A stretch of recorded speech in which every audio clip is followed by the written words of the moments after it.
సుసనాచారి మన రేవంత్ అన్నను క్రిటిసైజ్ చేస్తున్నాడు. ఇన్ని రోజులు నువ్వు దొరకాల దగ్గర ఉండి పెగ్గు కల్పించినావు, తలకూర తిన్నావు. ఒక్కరోజన్న బీసీల కోసం ఆలోచించినావా? కానీ మా రేవంత్ అన్న ఆలోచించడం, కాంగ్రెస్ ప్రభుత్వం ఆలోచించి బీసీల కులగణన చేసిన గొప్ప వ్యక్తి కాంగ్రెస్ పార్టీ. ప్రభాకర్ అన్నను, పొన్నం ప్రభాకర్ అన్నను పెట్టి పెద్ద ఎత్తున బీసీ కులగణన చేసిన ఏకైక ప్రభుత్వం దేశంలో మన తెలంగాణ ప్రభుత్వంలో కాంగ్రెస్ ప్రభుత్వం. కాబట్టి నిన్న కామెంట్ చేసిండు సోదరుడు, తిరుపతి సోదరుడు ఇమ్మీడియట్లీ స్పందించి ఇతర ఇవ్వాలి. నేను చెప్తున్నా కదా, ఇన్ని రోజులు దొరల సంఖ్యలు ఉన్నావు, దొరల కాలకాడుండి పెగ్గు ఏమంటారు, ఇంకా లెగ్గులు ఇచ్చినావు, పెగ్గును ముక్కలు ఇచ్చినావు. కానీ ఒక్కరోజన్నా బీసీల కోసం మాట్లాడినావా, ఆలోచించినావా? కానీ మా ప్రభుత్వం ఆలోచించింది బీసీల కోసం నిరంతరం. ఇప్పుడు కూడా కోర్టుల పెండింగ్ ఉన్నది.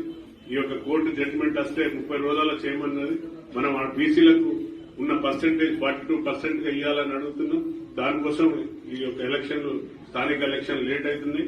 మన కోర్టు కూడా డిసైడ్ చేసి 30 రోజులలో కండక్ట్ చేసి కంప్లీట్ చేయమన్నారు. కాబట్టి ఇంకోసారి అనుచిత వాక్యాలు చేయొద్దు. ఖబర్దార్ బీఆర్ఎస్ నాయకులారా, ఒకసారి ఆలోచించి మాట్లాడండి. మీరు చేయలేని పనులను ఇండ్ల తీయలేకపోయినాం, డబుల్ బెడ్రూమ్లు ఇవ్వకపోయినాం, మేము ఇస్తున్నాం. అప్పుడు పీసీసీ అధ్యక్షుడు ఉన్న మన రేవంత్ అన్న డబుల్ బెడ్రూమ్లు ఉంటే మేము ఓట్లు అడగం, ఇందిరమ్మ ఉన్న కాడికి మీరు వచ్చి ఇందిరమ్మ ఇల్లు ఉంటే ధైర్యంగా అడగండి మీరు ఓట్లు అని ఛాలెంజ్ చేసిన వ్యక్తి మన రేవంత్ అన్న గారు. వారి యొక్క ఆధ్వర్యంలో బట్టి గారు నిరంతరం ఈ రాష్ట్రం